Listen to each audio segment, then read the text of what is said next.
అది ఈ యుద్ధ వాతావరణం వల్ల కొంచెం డిలే అయ్యి 26వ తారీఖున మనకి రాబోతోందని ఈ రోజు స్పష్టంగా కేంద్ర ప్రభుత్వం నుంచి మనకి సమాచారం అందింది.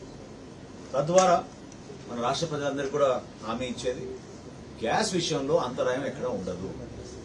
అయితే ఈ రోజు ఉన్న సంక్షోభాన్ని మనం ఎదుర్కోవాలంటే ప్రతి ఒక్కరూ కూడా ఒక బాధ్యతతోటి వ్యవహరించాలి. ఖతార్లో జరిగిన దాడి చూస్తే మనకి స్పష్టంగా అర్థమయ్యేది ఏంటంటే రాబోయే రోజుల్లో ఆయిల్ విషయంలో, ఎల్పీజీ విషయంలో, సిఎన్జి విషయంలో ఖచ్చితంగా ప్రజలు కొంత సాక్రిఫైస్ అనేది సిద్ధం అవ్వాలి అనేది మనం ప్రిపేర్డ్ గా ఉండాలి. సాక్రిఫైజే కాదు, ఆల్టర్నేటివ్ ఫ్యూల్స్ ఏంటనేది కూడా మనం చూసుకోవాలి.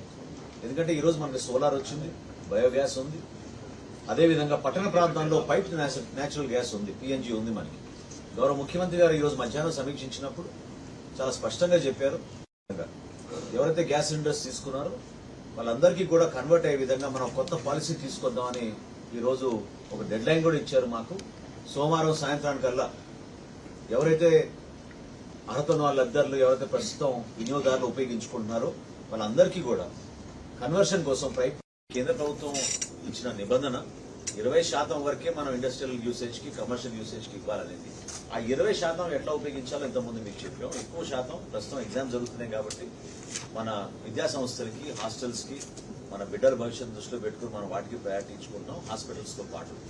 మిగతాది మన డిస్ట్రిబ్యూట్ ఇవాళ ఎస్ఓపి జాయింట్ ఆఫీస్ చెప్పానండి. మీకు మీటింగ్ పెట్టుకున్నారు, వాళ్ళు కట్టమని చెప్పారు. ఏది చేస్తుంటే రేపు పండుగ కాబట్టి చెప్తారు.